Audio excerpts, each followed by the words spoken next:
Bonjour à tous. Dans mes sessions de formation, on me demande souvent de présenter certaines erreurs typiques qui pourraient être évitées si l'on faisait attention à un ou deux points précis. Aujourd'hui, j'ai reçu ce kit 1203K1 de notre département des réclamations. Dans le cas présent, les problèmes résultent le plus souvent d'un montage incorrect du galet tendeur. Par exemple, la languette du galet peut s'arracher, le moteur peut faire du bruit ou même subir une détérioration.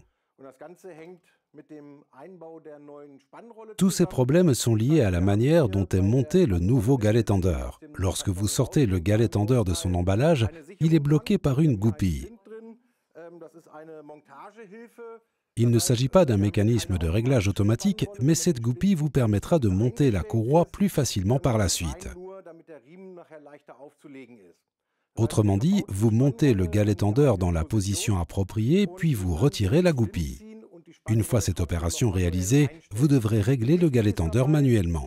Il est important de ne pas régler le galet tendeur dans la position dans laquelle il est fourni. C'est une erreur régulièrement commise. Au lieu de ça, pour serrer le galet tendeur, il faut le tourner dans le sens inverse des aiguilles d'une montre jusqu'à ce que le curseur se positionne au centre de la fenêtre de réglage. Je vais maintenant vous montrer ce qui se passe si vous ne réglez pas correctement le galet tendeur. Lorsque le galet tendeur est bloqué, autrement dit lorsque le curseur est maintenu avec la goupille insérée à ce niveau, vous voyez que la languette n'est pas centrée entre les deux butées.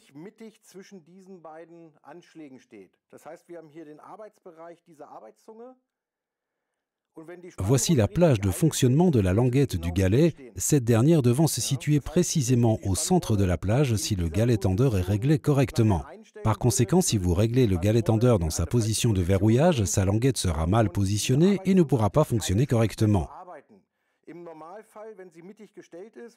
Si elle est correctement centrée, elle fera la navette entre les deux butées sans jamais entrer en contact avec l'une d'elles.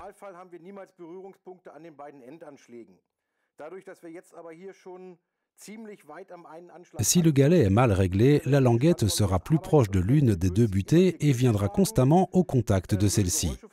Il en résultera un bruit de fonctionnement et la languette risquera d'être arrachée, occasionnant ainsi une détérioration du moteur.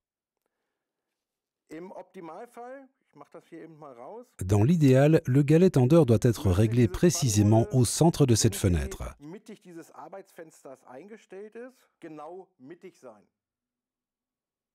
C'est la bonne position pour que la languette du tendeur puisse naviguer correctement entre les deux butées.